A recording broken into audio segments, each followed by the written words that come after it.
My daughter's teacher told my daughter that tea and bread is the only food for breakfast. So I don't really know how that is very possible, that every morning she has to take tea and bread to school, no other thing, just tea and bread. So yes, it's a good one. Tea and bread is good, having it with fried egg, plantain, but to me, I don't see it's right for a child to take only tea and bread consistently every morning. So I think because children believe that whatever the teacher gives to them is the right. So when their parents are trying to correct them, the parents don't know what they're talking about. So I think it's necessary and it's very important that we should always try to blend our teaching.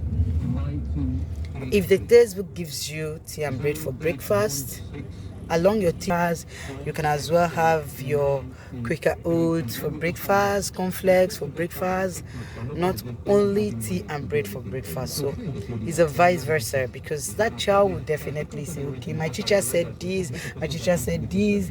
Even when you're trying to teach the child homework, the child will always say, my teacher said I should do it this way, this is how my teacher taught me. Yes, the child is right, that was how the teacher taught the child. So as teachers, I think it's very important, very necessary that we should always try to blend our lessons in a way that it won't affect the home, it won't affect the child. When I talk about teach the lesson in a way the pupils will understand you, that it won't affect the society, it won't affect the home. So for every lesson that you are to teach or we are to teach, it's very necessary and it's very important that we do research on everything we do, because like I said, my daughter was saying that she's asked to drink tea and bread for breakfast every day.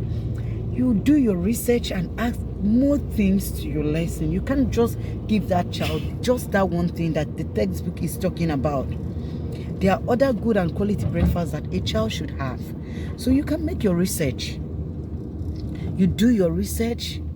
You add more things, more food for breakfast to what you have. So the child now have different choice of breakfast to tell the parent to give to him or her, not only tea and bread every blessed day. I know you're gonna say, okay, the mother should use the initiative to give the child egg. But what if the child said, I don't want the egg because my teacher didn't tell me that you should add egg to it? So please, it's very necessary that the lesson should always be balanced. It's very school, both for the home, both for the society, lessons should always be balanced, because each student sees teachers as their role models. Teachers knows everything. Even when the teachers are saying the wrong thing, the children will tell you, my teacher said this, my teacher said it's not like that, you're teaching me the wrong thing. But sometimes the teachers do make mistake.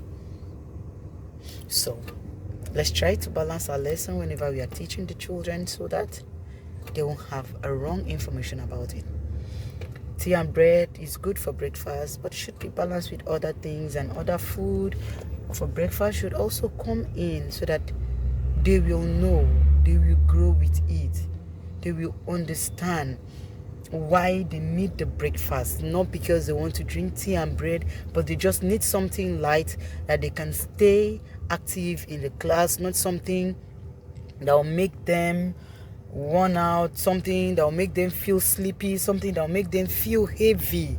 So you can also tell them that there are other breakfasts they can have that can make them stay very comfortably in class and learn their lessons. We have quicker oats, we have cornflakes, we have indomie. Not to give them Ghanaian soup or rice every time. Let them understand that there are other food they can have for breakfast, and that will be fine for them to stay in school, not just a particular food. So I believe this is school for us and for the children also. We should learn to have different kinds of meals. Thank you.